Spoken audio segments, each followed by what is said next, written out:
ശക്തമായ മഴയിൽ വ്യാപക നാശനഷ്ടങ്ങളാണ് പുനലൂരിലും സമീപ പ്രദേശങ്ങളിലും കഴിഞ്ഞ ദിവസം ഉണ്ടായത്. പുനലൂർ കലയനാട് താമരപ്പള്ളിയിൽ വീടിന്റെ മതിൽ ദേശീയപാതയിലേക്ക് ഇടിഞ്ഞു വീണു. പുനലൂർ പ്ലാച്ചേരി താമരപ്പള്ളി റിറ്റി ഭവനിൽ രാജൻ കേശവൻകുട്ടിയുടെ വീടിന്റെ മതിലാണ് കഴിഞ്ഞ ദിവസം രാവിലെ 11 മണിയോടെ ഇടിഞ്ഞു വീണത്. 20 അടിയോളം ഉയരത്തിലുണ്ടായിരുന്ന മതിലാണ് റോഡിലേക്ക് ഇടിഞ്ഞു വീണത്.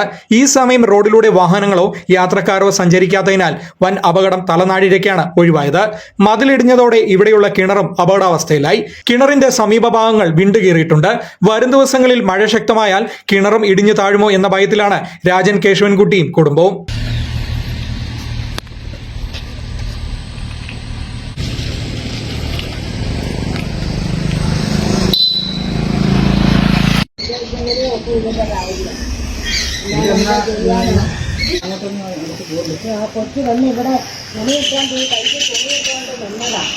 ഞാൻ ഈ കയറിലോട്ട് തുണി പറക്കിയൊക്കെ ഇട്ട് അതിന് മുമ്പേ എന്നിട്ട് ഞാൻ അങ്ങ് അകത്ത് കയറിപ്പോയി അടുക്കളയിൽ നിൽക്കുമ്പോഴൊരു സൗണ്ട് കേട്ട് അങ്ങനെ ഞാൻ ഇറങ്ങി വന്ന് നോക്കിയത്.